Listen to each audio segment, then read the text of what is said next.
about Magician's Right Hand and how powerful this card is actually going to be. So this is going to be probably going to be one of the most powerful floodgates that we're going to see in quite a while. Coming out of Maximum Crisis, and here's why. And the other one's not that great, but it isn't terrible. It negates traps, which is fine, but traps are not very good. But I think this card is going to be very, very, very good. And here's mainly because of the effect. So if you guys don't know what this card does, Magician's Right Hand is a continuous spell card that once per turn, when a spell card activated by your opponent resolves while you control a spellcaster type monster, negate that effect, and if you do, destroy it. So basically, if you have any spellcaster type monster on the field, you could just play this card and negate any spell that your opponent wants or that your opponent plays, and that's how it goes. It's a forced activation, so if your opponent activates, I don't know, like harmlessly MST, the card is going to negate the MST and not something else later on. This forces your opponent to play the game a bit differently, and I think it's one that is really quite unique because we don't have any cards that effectively push skill to play around cards like this. You gotta find which cards to use to bait out this card, and sometimes you probably won't be able to bait this card out, and sometimes you're just gonna have to let it sit there until you can bait it out.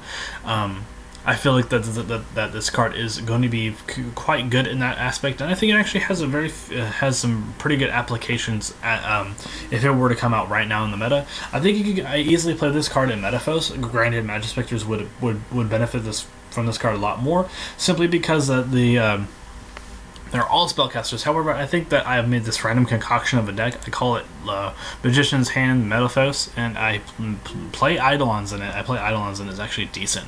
So you play 3 Volflame. You play basically a triple of the Metaphos monsters. You can play triple Bismargear, and you play the Kirin, 3 Bumpoku, and 1 Nekotama. Those are your spellcasters, and you play 3 Eidolon Summoners.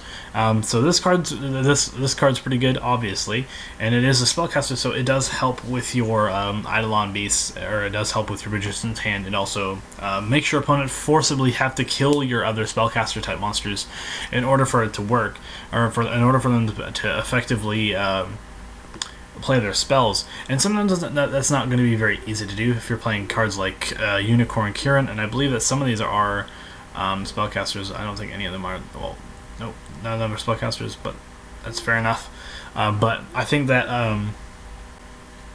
this card is going to be that card is going to be really good because Kirin exists at 1.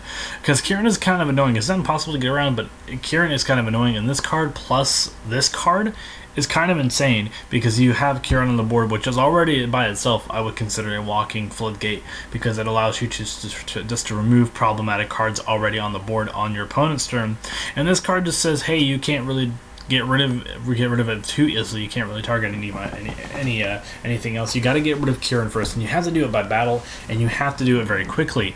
And if you have this card in with this deck, and you have Cragula on this Caligula on the field, it's going to be really, really tough because your opponent only gets 1 attack. Sure, the 1800 defense is not very hard to get over. However, I do believe that it is annoying enough for your opponent to kind of scoop sometimes if they don't have an answer to it. And I think it's also kind of interesting to see because no matter, even if this card leaves the field, your opponent can only make 1 declared attack. So, and you could just basically just protect it anyway with Kirin's effect. They literally have to play around Magician's Hand first. They have to take out Magician's Hand first in order for them to even do anything remotely good with Kirin and Caligula.